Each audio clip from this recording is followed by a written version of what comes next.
PMN news. বলছি তাপসদা, আজকে যেখানে দেখা যাচ্ছে যে গয়েশপুর শহরে অসংখ্য বাম কর্মী তারা কিন্তু রাস্তায় নেমেছে, মূলত কি কারণ, কিসের জন্য আপনারা এই মিছিল করছেন? আজকে আমাদের মোটরসাইকেল মিছিল আছে পুরো কল্যাণী বিধানসভা অঞ্চলে। আমরা লক্ষ্য করছি গোটা পশ্চিমবাংলায় এসআইআরের মাধ্যমে প্রচুর মানুষের নাম বাদ দিয়ে দেওয়া হয়েছে এবং তার মধ্যে গোটা রাজ্যে উত্তর চব্বিশ পরগনার পরে সবচেয়ে বেশি প্রায় 65,000 মানুষের নাম আমাদের এখান থেকে বাদ যাচ্ছে নদিয়া জেলায়। আমাদের কল্যাণী বিধানসভা ক্ষেত্রে আমরা দেখছি প্রচুর পরিমাণে নাম যারা জন্ম সময়কাল থেকে এখানে, তার পূর্বপুরুষ, তার বাবা, তার মা, তারা এই অঞ্চলে বসবাস করছে দীর্ঘদিন যাবৎ, অথচ সেই সমস্ত বৈধ ভোটারদের নামটা কেটে দিয়ে কেন্দ্রীয় সরকার নির্বাচনী বৈতরণী পার হতে চলছে। এর বিরুদ্ধে আমরা রাস্তায় আছি, আমরা সর্বতভাবে রাস্তায় থাকব এবং কোনো বৈধ ভোটারের নাম বাতিল করতে দেব না। এবং সেই কারণেই আজকে আমাদের বাইক মিছিল পুরো কল্যাণী বিধানসভা অঞ্চল জুড়েই আমাদের এই বাইক মিছিল আজকে অনুষ্ঠিত হবে। বলছি সামনে বিধানসভা নির্বাচন, আর ঠিক তার আগে আজকের এই বাইক মিছিল বিশেষ গুরুত্বই বহন করছে, কি বলবেন? অবশ্যই গুরুত্বপূর্ণ, তার কারণ হচ্ছে বিধানসভা নির্বাচনকে মাথায় রেখেই নামগুলো বাদ যাওয়া হচ্ছে।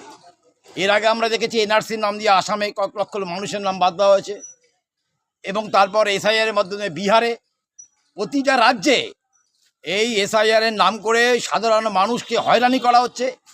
এতদিন পর্যন্ত ভোটের নাম তোলার দায়িত্ব ছিল রাষ্ট্রের।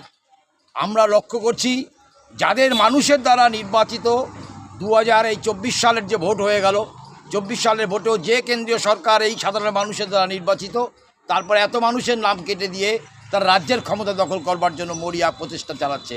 এবং শুধু পশ্চিমবাংলা নয়, গোটা ভারতবর্ষের অনেকগুলো রাজ্যতে যেখানে এসআইআর হচ্ছে সেইখানেই তাদের এই ভূমিকা। এসআইআরের মধ্য দিয়ে একটা সম্প্রদায়ের মানুষকে শুধু নয়, মুসলমানদের তো কমন এদের বাদ দেওয়ার ধান্দা করছে।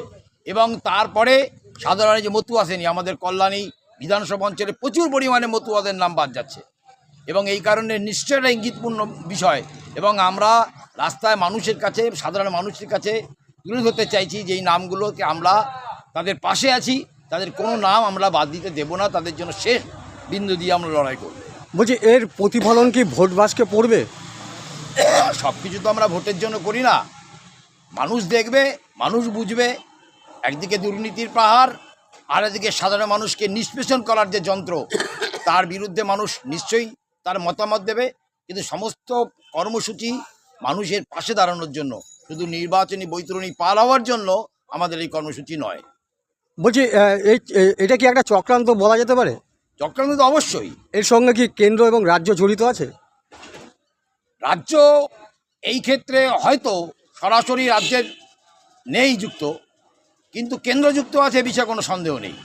কিন্তু রাজ্যেরও যে ভূমিকা নেওয়ার প্রয়োজন ছিল, প্রথম দিকে যদি সাহায্য সহযোগিতা করত, বিএলএদের নির্বাচন করা বা সরকারি আধিকারিক যারা, তাদের যদি এখানে তারা এই কাজগুলো করতে দিত তাহলে আরও ত্বরান্বিত হতো। এবং তারা যেহেতু পার্শ্ববর্তী এবং লোকাল বসবাসকারী লোকই যারা হন, এবং তাদের ক্ষেত্রে এই সমস্যাটা আসতো না, বিএলও যারা, তাদের ক্ষেত্রে যদি সময় মতো রাজ্য সরকার সাহায্য করে দিত তবে সেই ক্ষেত্রে আরও ত্বরান্বিত হতো, এত মানুষের বাদ নিশ্চয়ই যেত না। সুতরাং এই ভূমিকাটা না নেওয়ার ক্ষেত্রে মানুষের ক্ষেত্রে একটা বিরূপ প্রতিক্রিয়া সৃষ্টি হয়েছে, মানুষের নাম বাদ যাচ্ছে। এখন আবার নতুন কোর্টের দ্বারস্থ হবে, বাইরের রাজ্য থেকে বিচারপতিরা আসছেন, সমস্ত কিছু নিয়ে একটা মানুষের মধ্যে সমস্যা তৈরি করার একটা পরিকল্পনা চলছে, কেন্দ্রীয় সরকারের চক্রান্ত। এবং তাতে রাজ্যের যে ভূমিকা নেওয়ার প্রয়োজন ছিল, রাজ্য কিন্তু সেই ভূমিকা গ্রহণ করেনি। আপনার নাম? তাপস পারিয়া।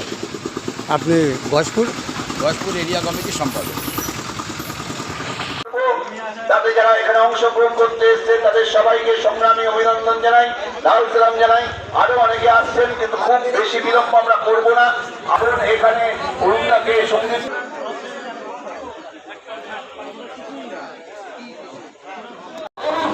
ঘরের মানুষদেরকে ভোটার তালিকা থেকে সরাসরি ডিলিট করা হয়েছে। আমরা বলেছি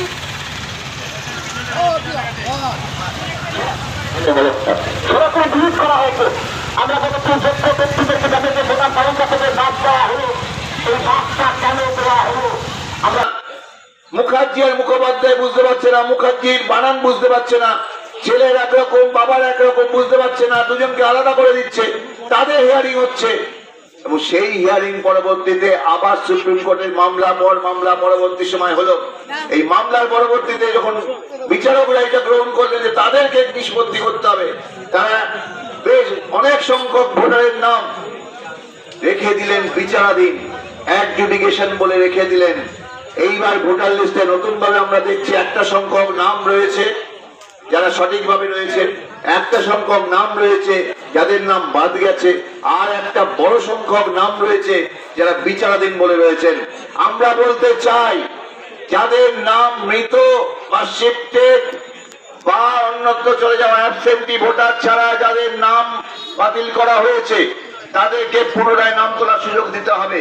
সেটা আমরা সবাইকে বলছি যে আপনারা এই যে সিদ্ধান্ত, তা 5 থেকে 7 দিনের মধ্যে আপনারা অ্যাপিল করুন। আপনারা জেলা শাসকের কাছে অ্যাপিল করুন যে আমার নাম কেন কাটা হলো, আমাকে সঠিকভাবে জানানো হোক। আমার সব তথ্য আপনাদের কাছে দিয়েছি। जनहित से जुड़ी खबरों के लिए PMN न्यूज को लाइक करें, शेयर करें और चैनल को सब्सक्राइब जरूर करें।